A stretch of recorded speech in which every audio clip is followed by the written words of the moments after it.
വഖഫ് ഭേദഗതി നിയമത്തിലെ സുപ്രീംകോടതി ഇടക്കാല ഉത്തരവിനെ സ്വാഗതം ചെയ്ത് മുസ്ലിം ലീഗ്. ന്യൂനപക്ഷ വിരുദ്ധത അടിച്ചേൽപ്പിക്കാൻ ശ്രമിച്ച ബിജെപിക്കേറ്റ തിരിച്ചടിയെന്ന് സിപിഐ സംസ്ഥാന സെക്രട്ടറി ബിനോയ് വിശ്വം പറഞ്ഞു.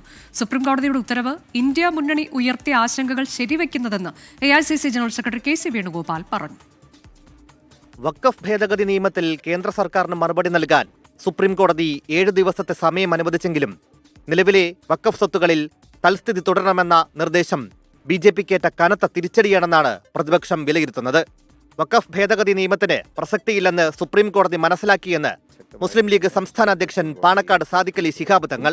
സുപ്രീം കോടതി തന്നെ അത് വളരെ ഗൗരവത്തിലെടുത്തു എന്നുള്ളതാണ് നമുക്കൊക്കെ പ്രതീക്ഷ നൽകുന്ന ഒരു കാര്യമെന്നുള്ളത്. ഇപ്പം തന്നെ കേന്ദ്ര ഗവൺമെന്റിന് ഒരു തീരുമാനത്തിൽ നിന്ന് മാറേണ്ടി വന്നു എന്നുള്ളതും നമുക്ക് ഒരു പ്രത്യാശ നൽകുന്ന ഒന്നാണ്. സുപ്രീം കോടതിയുടേത് ശ്രദ്ധേയമായ വിധിയെന്നാണ് CPIM സംസ്ഥാന സെക്രട്ടറി MV ഗോവിന്ദന്റെ പ്രതികരണം. ഇത് ഒരു ആശ്വാസകരമായ മതനിരപേക്ഷ ജനാധിപത്യ ശക്തികൾക്ക് അനുകൂലമായ ഒരു ഇടപെടലാണ് കോടതിയുടെ ഭാഗത്ത് നിന്ന് ഉണ്ടായിട്ടുള്ളത്. ന്യൂനപക്ഷ വിരുദ്ധത അടിച്ചേൽപ്പിക്കാൻ ശ്രമിച്ച ബിജെപിക്കേറ്റ തിരിച്ചടിയാണ് ഇടക്കാല വിധിയെന്ന് CPI സംസ്ഥാന സെക്രട്ടറി ബിനോയ് വിശ്വം. ന്യൂനപക്ഷാവകാശങ്ങളെയും അതുമായി ബന്ധപ്പെട്ട ഭരണഘടനാ വകുപ്പുകളെയും എല്ലാം തകർത്തെറിഞ്ഞുകൊണ്ട് നാടിൻ്റെ മേൽ RSSൻ്റെയും BJPയുടെയും ഇസ്ലാം വിരുദ്ധ ന്യൂനപക്ഷ വിരുദ്ധ അജണ്ട അടിച്ചേൽപ്പിക്കാൻ ശ്രമിച്ച BJPക്ക് തുടരെ കിട്ടുന്ന അടിയാണത്.